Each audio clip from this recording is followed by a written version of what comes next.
January 14th, 1983. Lake Tahoe, Nevada.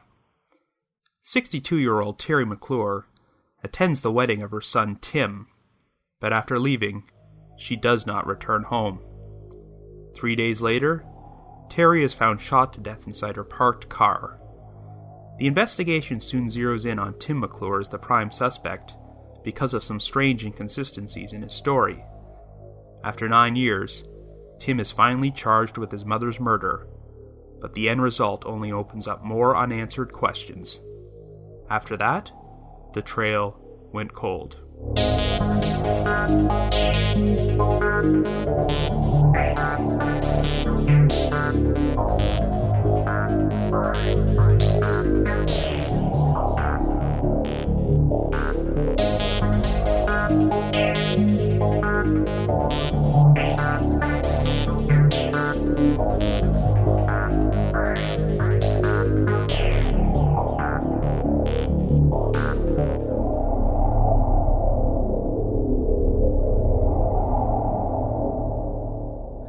Hello everyone, and welcome to the latest episode of The Trail Went Cold.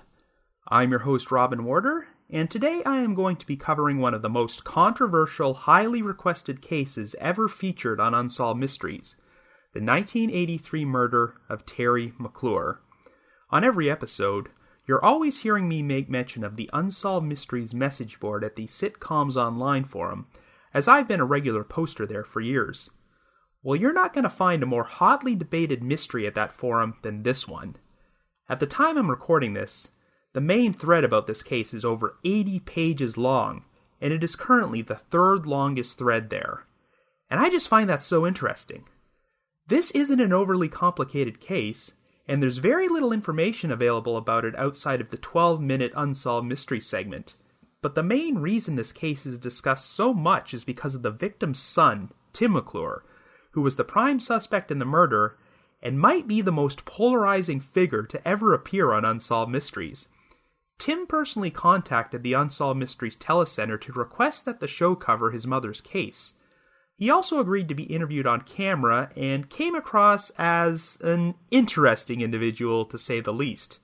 Tim definitely is a strange fellow, but is he a murderer? Well, opinions about Tim's guilt or innocence are sharply divided, and quite frankly, I think there are valid points for both sides.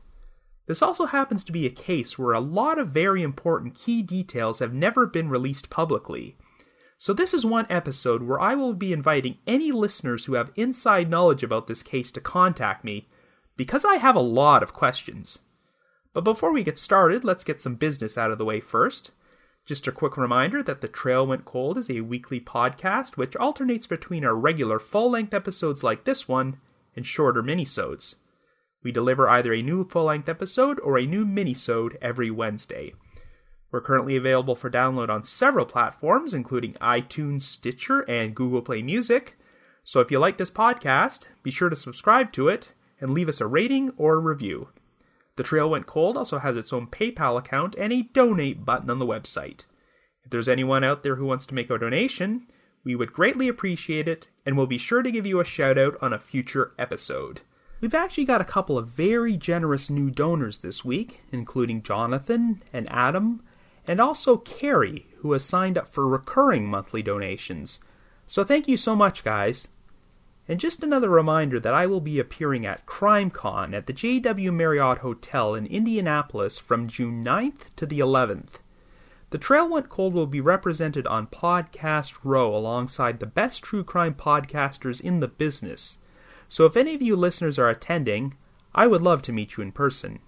If you're planning to go, but haven't bought tickets yet, you can visit their website at crimecon.com and enter the promo code TTWC20 to get yourself a 20% discount. That's TTWC20. And here's one more cool announcement. I frequently made mention of a Facebook group I'm part of called Podcasts We Listen To. Well, these guys are actually going to be holding their own special event next year called PodCon for both podcast hosts and listeners. Here's a brief promo from them with more information. Hi, this is Jeremy from the Podcast We Listen To podcast. I wanted to take a second to talk to you about a thing that we're putting together called PodCon 2018. This is a convention of podcast listeners, for podcast listeners, and by podcast listeners. And yeah, hosts are listeners too. I listen all day long. This is going to be the fall of 2018 in New Orleans, and it's going to be a blast. It's being put together by myself, members of the Podcast We Listen To Facebook group, and hosts of several of your favorite shows, including Dina from Twisted Philly and Allie from Insight. Fall of 2018 gives us time to put it together right. We're really looking forward to it. There is so much excitement. The Podcast We Listen To Facebook group is blowing up over it. For more information, you can join the Podcast We Listen To Facebook group, or you can follow at PodCon 2018 on Twitter. And as soon as we finalize more details, we will put those out there for you. In the meantime, just keep listening to your favorite shows, and you'll probably hear something about it. So with all that out of the way, let us now dive right into the highly controversial murder of Terri McClure.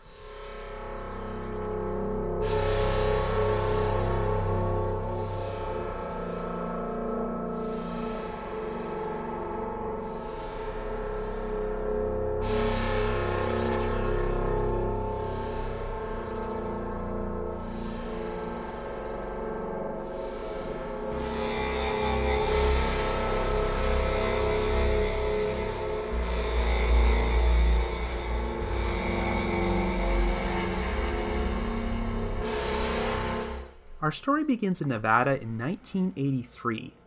Our central figure is 62-year-old Terri McClure, who lives in Reno. According to her obituary, Terri had multiple children from multiple fathers, and since one article referred to her as a war widow, I can only assume she lost a husband during World War II. Terri seems to have a particularly close relationship with her 31-year-old son, Tim McClure, who lived with her on and off throughout his 20s. Tim has since moved away to Los Angeles, and since his father is deceased, Terri is now living alone as a widow. However, Tim is getting married, so on Friday, January 14th, Terri makes the 1-hour drive from Reno to Lake Tahoe to attend her son's wedding. According to Tim, he accompanied his mother to her car at approximately 10 p.m. Tim told Terri that he and his wife were planning to come visit her the following day, before she left to drive back home to Reno, and this would turn out to be the last time anyone ever saw Terri alive. Anyway, Tim and his new wife did show up at Terri's home in Reno at around 6 p.m. the following day, but they were surprised to discover that she was not there. Since that morning's newspaper was still outside, this seemed to indicate that Terri had not arrived home at all after leaving Lake Tahoe. Tim contacted many of his family members and friends to see if anyone had heard from Terri. Since no one seemed to have any idea where she was, Tim called the police and reported his mother missing. On Sunday morning, there was even more cause for concern when Terri did not show up for her scheduled shift at her job. Finally, on the morning of Monday, January 17th, Terri McClure was found murdered inside her parked car. She had been shot twice in the head while in the front seat of her vehicle, which was located in the parking lot of the Carson City Nugget Casino, which would pretty much be the halfway point on Terri's drive from Lake Tahoe to Reno. Curiously, the vehicle was locked, the keys were in the ignition, and Terri's body was sitting upright in the front seat. There would be no murder weapon found at the scene, and Terri's purse was missing. Police would suspect that Terri had been killed on Friday the 14th, the same night she went missing. Anyway, investigators started questioning Tim, and this would be the entire reason the case has become so memorable among Unsolved Mysteries fans. Because pretty much everything in this story involving Tim is odd, to say the least. Let's start with his alibi. After Tim's wedding, everyone involved decided to go out and do a little gambling, as Lake Tahoe is a gambling hotspot and there are a lot of casinos there. Well, Tim's wife and his in-laws went off to do some gambling while he walked his mother to his car. And according to Tim, after Terri left, he decided to go off and gamble alone for the next 2 hours. Okay, need I remind you that this was Tim's wedding night? Who leaves their spouse to go off gambling by themselves immediately after they got married? So this piece of info alone was enough to make investigators suspicious, but that's not all. Tim then said that after he was done with his gambling, he rejoined his wife, and they went out dancing and partying together from around midnight until 6 a.m. However, police were unable to substantiate their whereabouts. Apparently, Tim and his wife had trouble citing specific locations where they went dancing, and police could not find any witnesses who remembered seeing them anywhere that night. Now, you've probably noticed that our cover photo for this episode is a picture of Tim and Terri together at the wedding, and you can see that Tim is a very distinctive-looking guy. He's 6'5", has a large mustache, and he's got the mullet to end all mullets. Investigators figured there should have been someone who remembered seeing this guy if Tim spent over 8 hours hanging around public places in Lake Tahoe. Police also became suspicious when Tim described how he spent the weekend driving around searching for his mother. Or rather, he never actually said he was searching for his mother. He stated he was searching for her purse. But no one actually knew Terri's purse was missing until she was found dead on Monday morning the 17th. Tim spent the weekend driving his mother's route on the main highway from Reno to Lake Tahoe, and claimed that he slowly drove through the parking lots of all the casinos he passed in order to search for her vehicle. But for some reason, he did not check the lot of the Carson City Nugget, the casino where Terri's vehicle was eventually found. And of course, Tim had to address this issue in the oddest way possible. Here is the exact word-for-word quote he provides during his Unsolved Mysteries interview to explain why he did not drive through the parking lot of that particular casino. "Sometimes you get a gut feeling. You could maybe think of the Holy Spirit guiding you.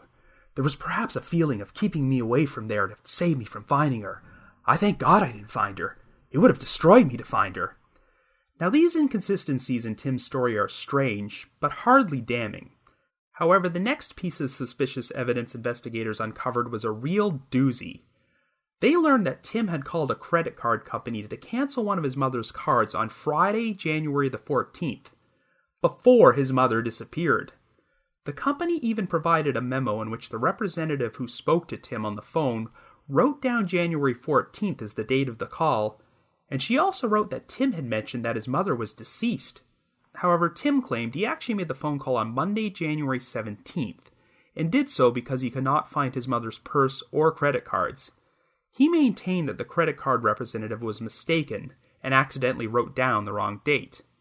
Tim also claimed the call took place before he learned Terri's body was found, and that he told the representative that his mother was missing, not deceased.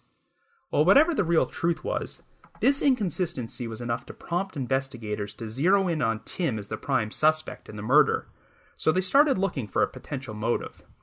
They discovered that 6 months before she was killed, Terri had taken out a $10,000 life insurance policy and named Tim and one of his sisters as co-beneficiaries.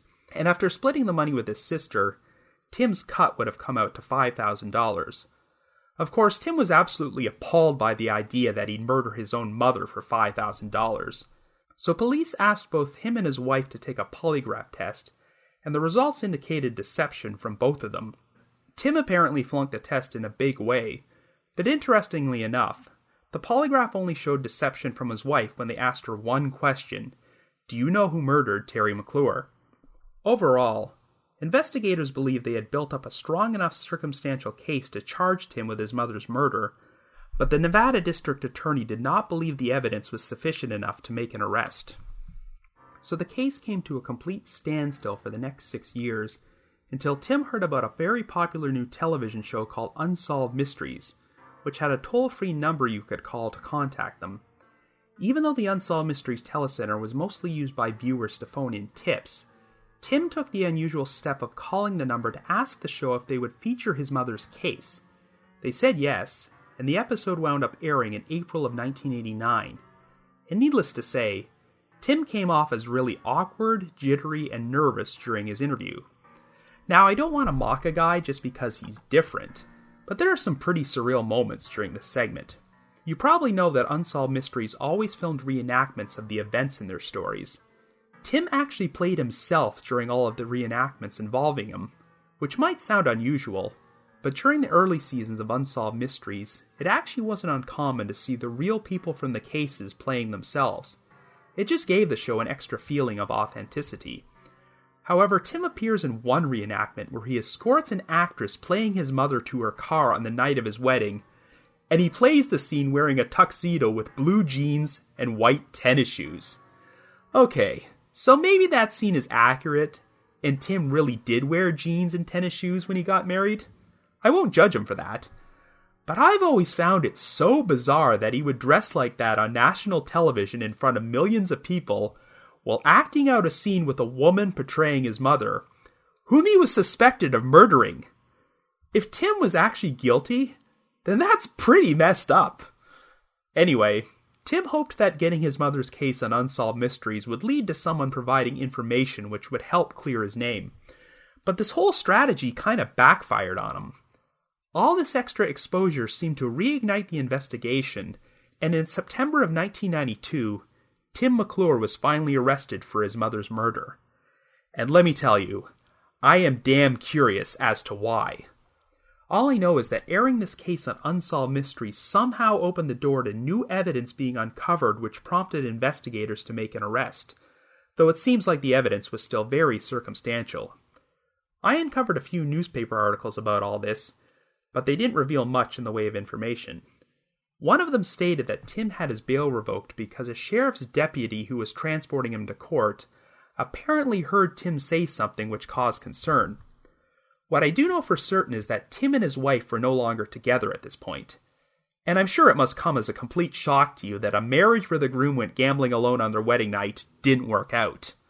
Apparently, the prosecution's plan was for Tim's ex-wife to testify against him, but she refused to do so. Nevertheless, after all the incriminating stuff I've shared with you about Tim, you're probably leaning towards him being guilty, right? Well, here's the big wrinkle in this case. In April of 1993, the murder charge against Tim was dismissed. A district judge initially dismissed the charge without prejudice, but for reasons unknown, the case was later dismissed with prejudice. And that is a pretty huge deal, because that means Tim cannot be charged with this crime ever again. Dismissing a case with prejudice is essentially the equivalent of double jeopardy, except that it occurs before the case even goes to trial. It wouldn't even matter if new evidence surfaced against Tim. If someone showed up with videotaped footage of Tim shooting his mother, they cannot charge him for it. And the ambiguity of this whole situation is what drives Unsolved Mysteries fans crazy. None of us have ever uncovered any sources which explain why the case against Tim was dismissed with prejudice. Now, just bear in mind, this does not necessarily mean that Tim is 100% innocent. This decision could have been the result of serious misconduct or incompetence from the investigators or the prosecutors. Even if Tim was guilty, the case against him could have been botched so badly that it would now be impossible to secure a conviction if they ever went to trial. Regardless of the reasons, the decision to dismiss the case with prejudice essentially brought an end to the investigation. Tim could no longer be charged with the crime, and there have been no other leads or developments in the murder of Terri McClure during the past 24 years. So I guess you could say, the trail went cold.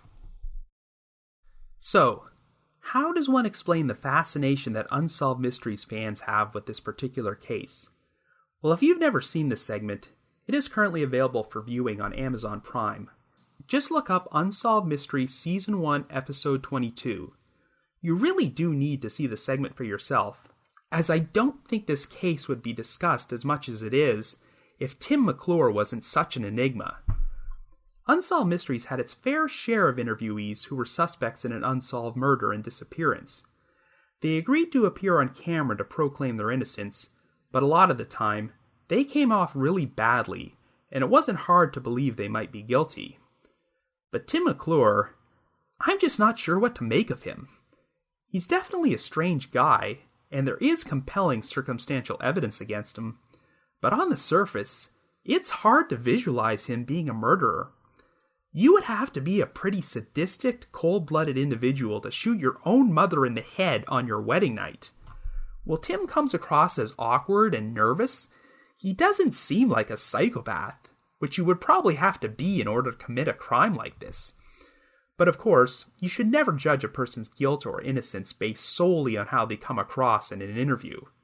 However, one of the unique aspects of this story is how Tim himself personally contacted Unsolved Mysteries and asked them to cover the case, which would have been an incredibly brazen and risky thing to do if he was guilty.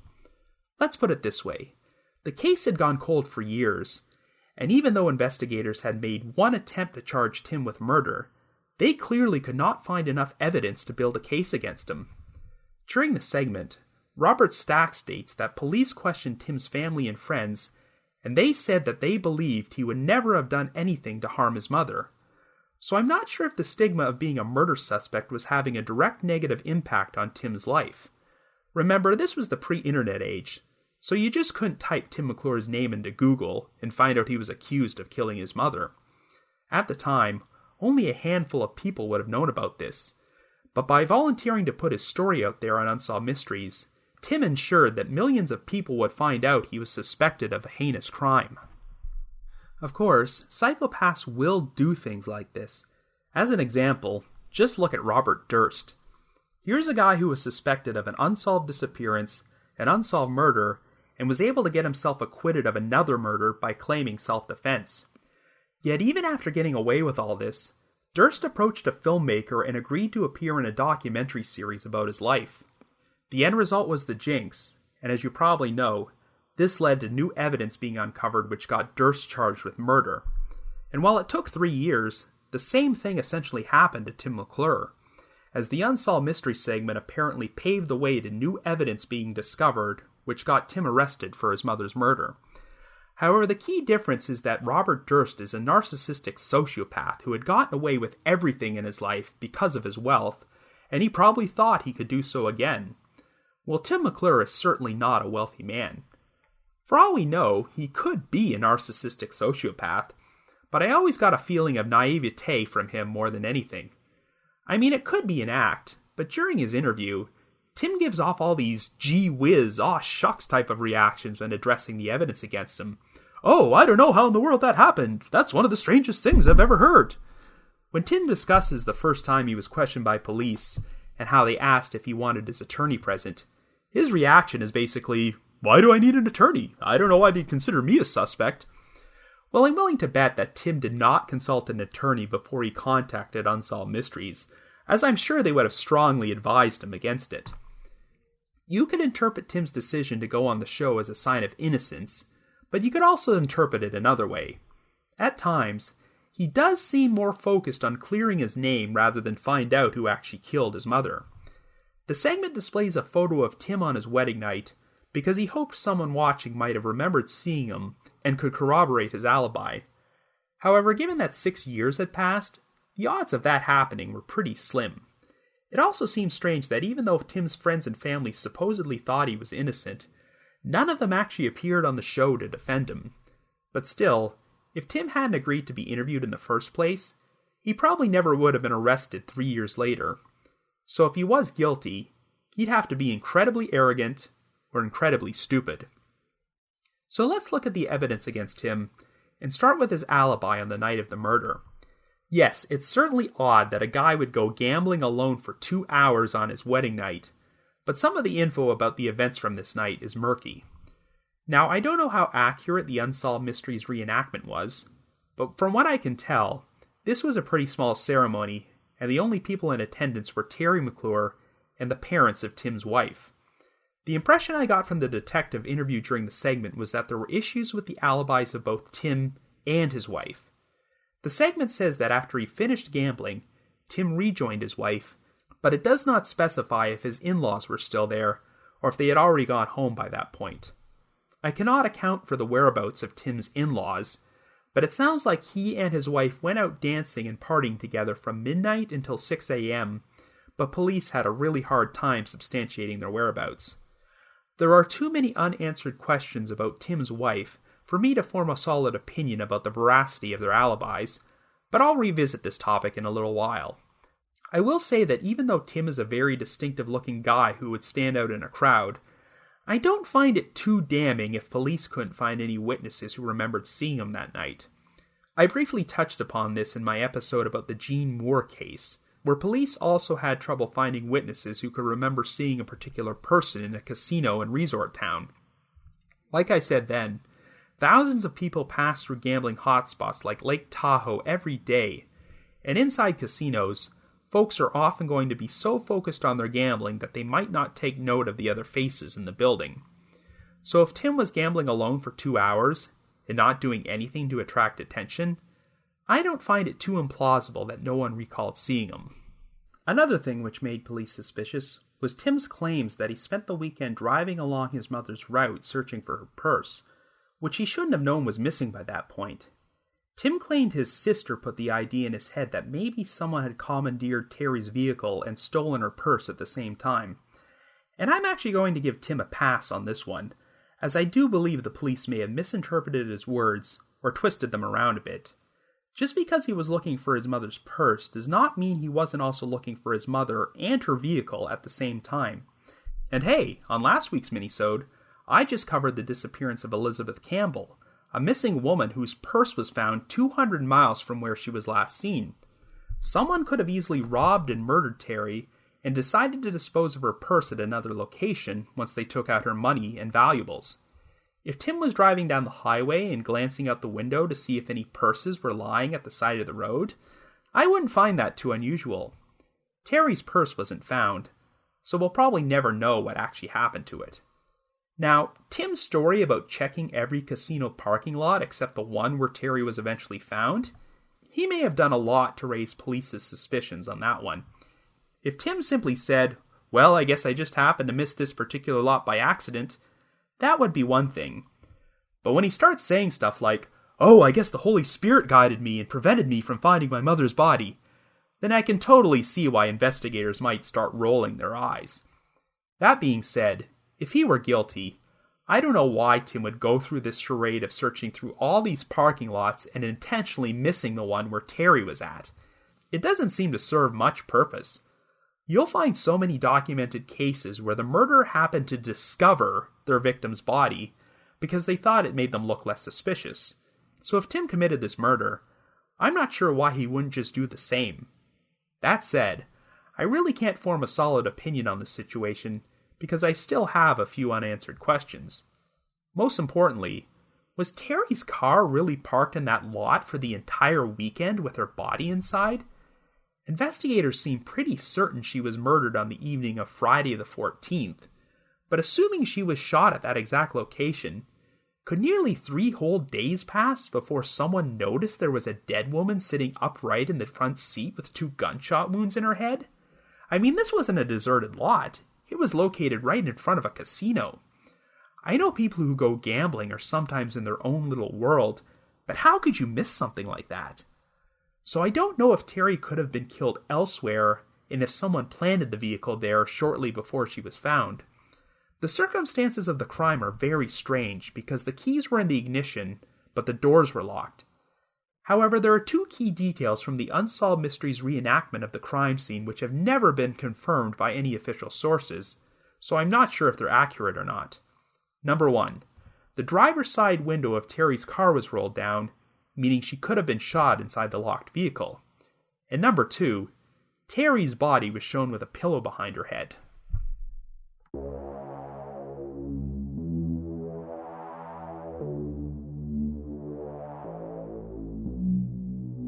So now we'll get to the biggest source of controversy in this case, and that's Tim's phone call to the credit card company. Was Tim such an inept criminal that he called to cancel his mother's credit card and told the employee Terri was dead before she even went missing? Well, I know criminals make stupid mistakes all the time, but you could almost file this one into the too stupid to be true category. However, you do have to keep in mind that this was 34 years ago, and the method used to cancel credit cards back then must sound prehistoric now. If you were to call your credit card company today, there would be no misunderstanding, because the call would be automatically monitored and recorded, and all the information logged into a computer. But in 1983, the representative that Tim spoke to literally wrote down all his info by hand on a memo. They even show a photo of the memo during the Unsolved Mystery segment. So it's not completely impossible that Tim could have phoned on January the 17th like he said, and the employee accidentally wrote down January 14th as the wrong date. But on the other hand, Tim's story is that he phoned before Terri's body was discovered and said his mother was missing, but the employee wrote down she was deceased. It's easy to buy she could have mistakenly wrote down the wrong date, but it does seem like a stretch that she could also write down the word deceased when Tim said his mother was missing. That would mean she is one of the sloppiest credit card representatives ever, and that Tim has the worst stretch of luck imaginable. But I've never really known what to make of this whole situation. I think my biggest issue is that if Tim was guilty, I just cannot think of any logical reason why he would call to cancel his mother's credit card before he committed the murder. Before he even arrived at his wedding, no less. What purpose could that possibly serve? How does this benefit his plan in any way? I mean, what if Terri stopped to buy gas on her way to the wedding and discovered her credit card was canceled? This seems like an awfully risky decision by Tim with zero upside. It's far more plausible that he would call to cancel the card because Terri had been missing for days and he believed the card was stolen. An unanswered question I've always had is whether or not phone records were checked in order to verify when this call was actually made. But like I just said, this was 1983, so I'm not sure if they had the available technology to do this at the time. I very much doubt that they uncovered any hard evidence to prove Tim called the credit card company on Friday the 14th. If they did, investigators would have caught Tim in a huge lie, and I think that probably would have been strong enough evidence for the district attorney to charge him with murder. So let's look at the rest of the case against Tim. In his defense, the murder weapon was never found, and as far as I know, the investigation never uncovered any evidence that Tim owned a gun. The apparent motive for Terri's murder was the life insurance policy she left for Tim and his sister, and Tim's share would have amounted to $5,000. It seems pretty cold that a man would murder his own mother for only $5,000, especially since they appeared to have a very close relationship, but the lead detective countered by saying, "People have been killed for a lot less." If Tim was desperate enough and really needed money, I suppose he might have been motivated to do something like this for a mere $5,000. I hate to keep harping on this, but the guy went gambling alone on his wedding night. So it would not surprise me if Tim had a bit of a gambling problem and needed some quick cash to pay off some debts. I also find it interesting that even though Terri had several children, this insurance policy only covered Tim and one of his sisters, so I'm not sure I should read anything into that. But all theorizing about Tim's possible motive would be nothing more than speculation on my part. The main obstacle against properly analyzing all the evidence against him is the biggest wildcard in this case: Tim's wife. You probably noticed that I've never mentioned her name, but that's because it's never been publicly released, and I know virtually nothing about her. All I know is that her marriage to Tim had come to an end by the time he was charged with Terri's murder in 1992, but I don't know if the split occurred before or after he appeared on Unsolved Mysteries. It sounds like there were issues with her alibi on the night of the murder. She flunked one question on her polygraph, and she refused to testify against Tim when he was charged with the crime. So there are many assumptions one could make about the former Mrs. McClure. Could she have been the mastermind behind Terri's murder? Was she Tim's accomplice? Or did she simply know more than she was telling? Since police had trouble substantiate the whereabouts of both Tim and his wife on the night Terri disappeared, you could reasonably assume they might have been in on it together. I've always pondered the possibility that Tim's wife murdered Terri, and Tim had no direct involvement, but his wife frightened him into staying silent about it. However, if that was the case, I seriously doubt that Tim would have gone on Unsolved Mysteries years later. I'm really anxious to know what the state of their relationship was at the time Tim did that interview. She never appeared on camera to defend him, even though she was supposed to be his main alibi witness. If Tim's wife had any direct involvement in the crime, she couldn't have been very thrilled that he was going on national television. Now let's talk briefly about their polygraph results. I'm sure I don't have to tell you that polygraphs are not known for being 100% reliable, and it's very easy for an innocent person to flunk them, especially if they're nervous while taking the test, which Tim clearly was. But it is interesting that Tim's wife only flunked one question: do you know who murdered Terri McClure? So this got me wondering, would a polygraph know the difference between knowing who killed Terri and believing you know who killed Terri? If Tim's wife suspected in the back of her mind that he committed the murder, but didn't actually know for sure, that might still register as deception if she was asked who killed Terri. This is just one of the reasons why you shouldn't put too much stock in the results of lie detector tests, as they can be interpreted in so many different ways. We do know that Tim's wife refused to testify against him when he was charged with Terri's murder, and that seems to be one of the main reasons the case against him fell apart.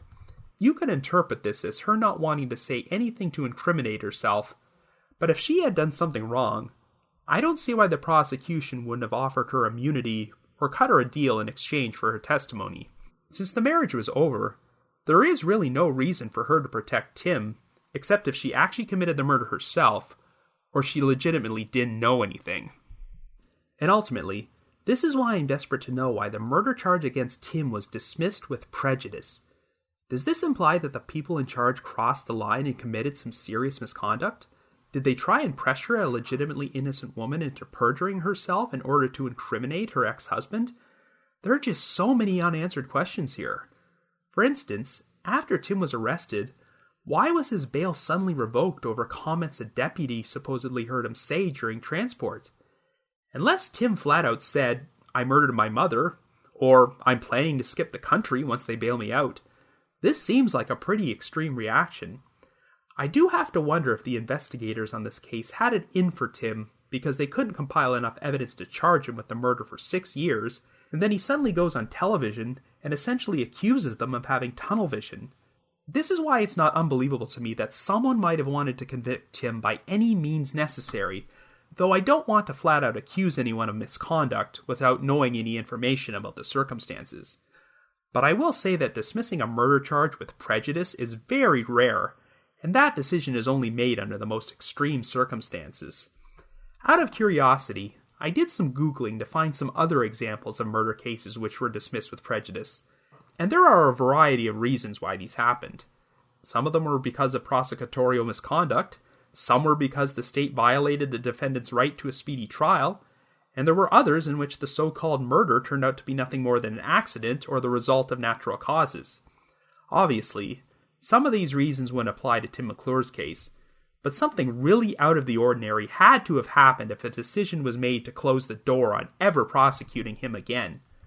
I don't know if this means they somehow uncovered solid concrete proof supporting Tim's innocence, or if the case against him was botched so badly that it would now be impossible to ever present this case at trial and secure a conviction against him.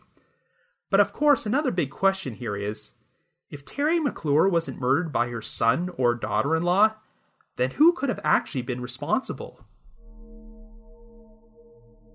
In one of the newspaper articles about the case, Tim brings up the possibility that his mother might have been killed by a hitchhiker, since she apparently had a tendency to pick them up from time to time. That's certainly possible, but I think the most plausible theory is that Terri may have simply been the random victim of a robbery gone wrong. Let's assume the Unsolved Mysteries reenactment is accurate, and that Terri's car was found with the driver's side window rolled down, and that she had a pillow behind her head. Reno is a 1-hour drive from Lake Tahoe, and Terri was driving late at night. So it's possible she might have become very tired and sleepy during her drive, so when she arrived in Carson City, she decided to pull into the nearest casino parking lot for a nap, locking the doors and leaving her keys in the ignition.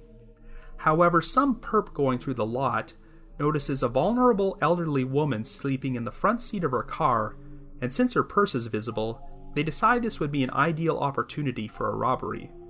So this person knocks on the driver's side window, waking up Terri and prompting her to roll the window down. The perpetrator then shoots Terri in the head twice, reaches inside the vehicle to grab her purse, and then flees the scene. Or maybe Terri left the window rolled down while she took her nap, and the killer decided to shoot her while she was still sleeping. It's a very believable scenario, but the only unanswered question is if Terri's body could have remained in that parking lot for an entire weekend before anyone called the police. So I wouldn't completely discount the possibility that she was killed elsewhere and the vehicle was planted there, and I don't think some random robber would go to the trouble of doing that. But I wouldn't say this theory is any less plausible than Tim being responsible for the murder, though there isn't enough hard evidence to point in either direction. So what is my ultimate conclusion here? Well, like I said during the intro, I personally think there are valid points supporting both Tim McClure's guilt and his innocence.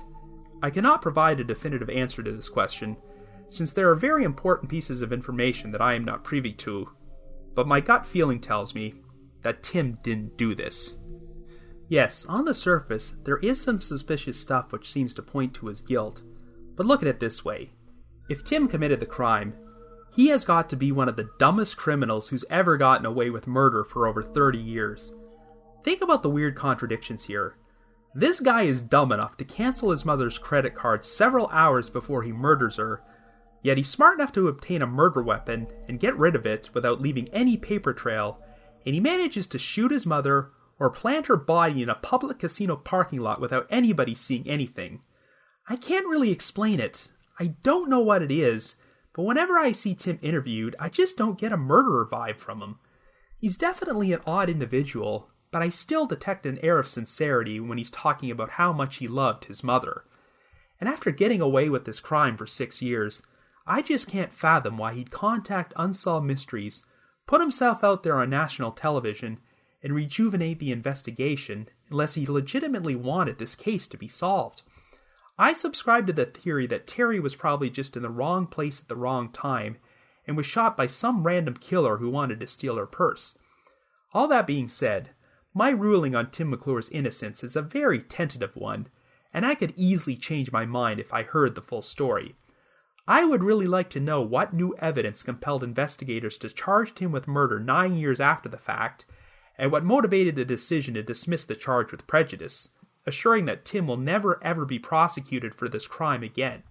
If I knew all these key pieces of information, I'd have a much stronger idea of where I stand on Tim.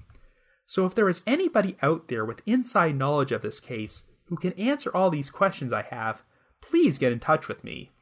Terri McClure sounded like a very nice lady who was devoted to her son, so if he was the one who killed her, then that's a pretty awful tragedy, especially since he will never have to face justice for it.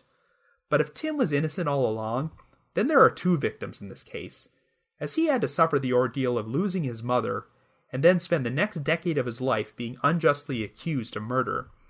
So if you happen to have any information about who really killed Terri McClure, and you know it wasn't her son, and that someone else was responsible, please contact the appropriate authorities.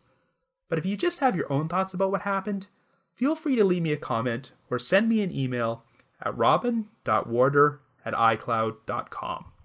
That's robin.warder@icloud.com. I'd like to thank all my fellow fans at the Unsolved Mysteries message board at the Sitcoms Online forum. With any luck, maybe this podcast will bring us some answers about our most heavily discussed case ever. I also want to send out a big thank you to Miguel Foote, who edits and assembles this podcast together for me. And of course, a major shout out to Vince Nitro, who composes the eerie music you hear on every episode. If you haven't already, you can like us on Facebook, follow us on Twitter, or leave us a rating or review on iTunes, Stitcher, or Google Play Music. And like I mentioned earlier, we also have a donate button on our website.